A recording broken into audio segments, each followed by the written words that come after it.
Hello दोस्तों, आपका स्वागत है आपके अपने चैनल अमन स्ट्रीट ड्रीम्स में। मैं आपका दोस्त अमन और आज हम आरआरबी एनटीपीसी 2025 जो एग्जाम चले हैं, अभी कंडक्ट हुए हैं, उनका आपका बताएंगे आंसर की कब तक आएगी, कट ऑफ कितनी जा सकती है, जो विद प्रूफ बताएंगे आपको कितनी रहा है पिछला एग्जाम का लेवल। और एग्जाम का लेवल जरूर डिस्कस करेंगे क्योंकि लेवल बहुत मैटर करता है कट ऑफ पर। ठीक है, और आपका ये बताएंगे आपको कि कितने दिन में आंसर की आ जाएगी। ठीक है, तो आप डिस्कस करते हैं कैसा इसका लेवल था और कैसी इसकी कट ऑफ कब कब तक आएगी। ठीक है, तो आंसर की का देखें सबसे पहले तो अभी करंट में जो एग्जाम हुए हैं थोड़े दिन पहले, सबसे पहले अभी थोड़े दिन पहले हुआ है आरआरबी, ये तुम्हारा आरपीएफ कांस्टेबल वाला एग्जाम। इसमें लगभग छह दिन के बाद आंसर की आ गई थी। और कांस्टेबल के बाद एसआई से थोड़ा इससे पहले हुआ था एग्जाम, इसमें भी 4 दिन बाद आंसर की आ गई थी। ठीक है, और कट ऑफ तो बाद में डिस्कस करेंगे। तो आंसर की अभी जो आरआरबी एनटीपीसी की कब तक आ सकते हैं ग्रेजुएट लेवल वाली, तो आप देखें 24 को एग्जाम खत्म होने वाले हैं। आज 24 को एग्जाम खत्म होने वाले हैं, तो इसकी आंसर की लगभग मान के चलो 24 से आप दिन गिन लें, लगभग 28 से 29 तारीख के लगभग आंसर की आपकी आ जाएगी। इस मंथ से आगे नहीं जाएगी आंसर की, ये तो कंफर्म है, आप मान सकते हैं, इतना लेट नहीं होगी। ठीक है, और एग्जाम का लेवल मॉडरेट से हार्ड की तरफ ही कह सकते हैं क्योंकि जीके इतनी इजी आई नहीं है और मैथ ने सबके पसीने छुड़ा रखे हैं।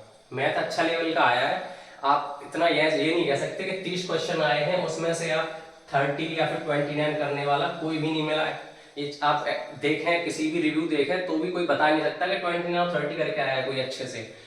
और एवरेज अटेम्प्ट आप कहने वाले तो एवरेज अटेम्प्ट आपको कह के आए हैं 80 से प्लस और 90 के 95 करके आए हैं, बट एक्चुअल में ऐसा हो ही नहीं सकता कि 90 क्वेश्चन करने के बाद वो बंदा आपको एक्यूरेसी को मेंटेन कर ही नहीं सकता।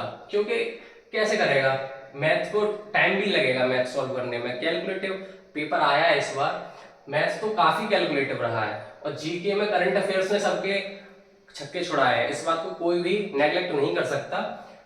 10 से 12 क्वेश्चन आए हैं इस बार करंट अफेयर्स के हर एक शिफ्ट में। एवरेज अटेम्प्ट देखें तो 80 बता रहा है कोई भी, तो वहां तो 80 ही सबको अच्छे लगते हैं। अपना एग्जाम हॉल में आपको 80 ही 80 सही लगेंगे, 80 करके आ रहे हो तुम तो 80 ही सही लगेंगे। बट वहां से निकलने के बाद गेट तक आओगे तो वही 75 हो जाते हैं। आप स्टेशन वगैरह कहीं पहुंचोगे तो वो 70 रह जाएंगे। समझ रहे हो ना किस हिसाब से आपका वो कैसा। और घर आते आते तो वो 70 से नीचे ही आ जाओगे आप। और जब तक आंसर की 4 दिन बाद आएगी तो उसके बाद आंसर की के टाइम तक वही 65 60 के अप्रोक्स आके गिर पड़ता है कोई भी जो अच्छा 85 अटेम्प्ट करके आए। और इसमें नेगेटिव को आप नेगलेक्ट नहीं कर सकते, 1/3 नेगेटिव रहती है इसमें। नेगेटिव अच्छे को गिरा देती है नीचे, कितनी भी आप करके आओ अटेम्प्ट, बट उसका मैटर करता है आपकी एक्यूरेसी कितनी है। तभी आपको इसमें कट ऑफ का तभी बताएंगे आपको, इसको थोड़ा प्रीवियस आपको समझाएं कैसे रहता है इसका। इसमें आप नॉर्मलाइजेशन का इतना असर है, प्रीवियस ईयर आप देखें कट ऑफ 30 नंबर तक अच्छा खासा इसमें आपको नॉर्मलाइजेशन मिला है। किसी भी शिफ्ट में देख लो 30 नंबर का, किसी के 55 है तो 93 देखे हैं, कई बार हुआ है ऐसा। किसी के 60 है उसके 95 ऐसे देखे हैं।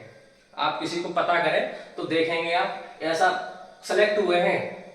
तो आपको ये डरने की जरूरत नहीं है, आपका अभी एक्चुअल 50 आ रहा है या 60 आ रहा है या 70 आ रहा है, ये तो आपको आंसर की आने के बाद कंफर्म हो जाएगा कितने बन रहे हैं। उसके बाद आपको डरने की जरूरत नहीं है, जब रिजल्ट आएगा ना तो नॉर्मलाइजेशन आपको दिखा देगा कि कितना अंतर रहता है। क्योंकि इनका ही सिलेक्शन होगा, जो 60 65 70 तक करके आया है ना, इन्हीं का सिलेक्शन होगा। जो 90 करके आ रहा है वो तो पता नहीं क्या करके आया, उसका तो पता ही नहीं।